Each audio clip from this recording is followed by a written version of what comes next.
haha. Richard Jules, episode 10. So this one opened up. Richard's going through the clues, looking around. He finds a part, and boom, Richard's standing over there in the grandma suit, and she tells him, "Come on, Richard," or come on, Seigi, let's get the fuck out of here. Was I saying the wrong names this whole time? Fuck. So they catch a cab and they're going down, and Seigi passes out. Seigi comes to. They're in a hotel room. Richard's telling him, "Yo, you passed out. I don't know, you was sick. Blah blah blah. Why the fuck are you here?" And Seigi tells him, "Cause your ass left without saying shit, and we homies. You ain't supposed to just leave a homie like that." And Richard tells him, "Look, man, ain't shit you can do here. I ain't want to get you wrapped up in this." And Seigi's all, "Look, dog, your shit, it's my shit. That's what being homies is about." And Richard's like, "Nah, dog, you just gotta go home." At one point, Seigi asks Richard, "Yo, he didn't ask him nothing apparently." He asked him if they broke him up with his boyfriend, and he goes, "What? I ain't never had no boyfriend. I had a girlfriend. She just wasn't that English." Seigi is all, "Oh." He's like, "Yeah.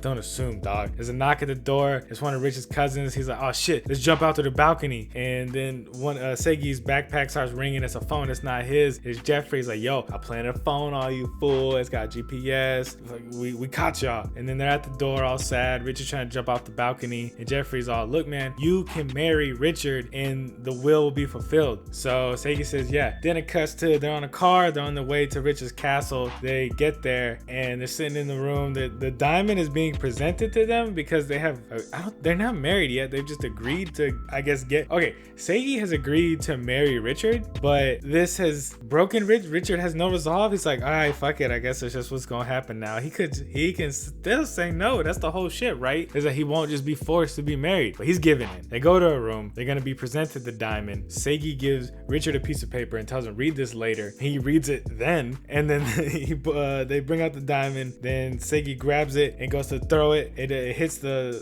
table. It doesn't break. It hits the ground. Richard picks it up and just says, "This isn't a diamond." A bunch of motherfuckers break in and put Seigi on the ground. He says, "This isn't a diamond. This is a white sapphire. It just looks like a diamond." In all these years, they never fucking check. There's some letters with the diamond. After they read them, it's a bunch of convoluted ass background story as to why it's a sapphire. It's the stuff with their granddad. There's some racist people, yada yada, blah blah blah. Things are resolved. Later on, Seigi and Richard are chilling in a room. Richard comes up to Seigi, "Look, man, you can't just be throwing, like, the piece of paper he gave him was a pudding recipe." He's like, "Why you give me a pudding recipe?" And Seigi said, "So that, you can make pudding, because I figured I was gonna go to jail." And Richard said, "Look, you about to throw your life away. I know you know that if you throw a diamond, it shatters. And your plan was to shatter that diamond and go to jail and end this whole big feud. But that's fucked up, because you would have left me alone. And you would have, saved me from this trouble. But then the rest of my life, I would have gone knowing that my homie's in jail because of some bullshit with me. You think I would have been cool with that?" And Seigi is all, "Look, man, I don't know." And he goes, "Look, Seigi, you need to not throw your life away like that, man. You mean something. Fucking, you my homie." And then, Seigi starts crying, and then they hug it out. Then Seigi's making pudding. Jeffrey comes into the room and says, "Hey, yo, thanks for everything that you did, man." And he gives it right back to him. They're kind of cool. Yeah. Harry, the other cousin, he comes in and says the same shit. Then it's later in the day. Harry's playing the piano. Jeffrey's chilling. Richard comes in with pudding.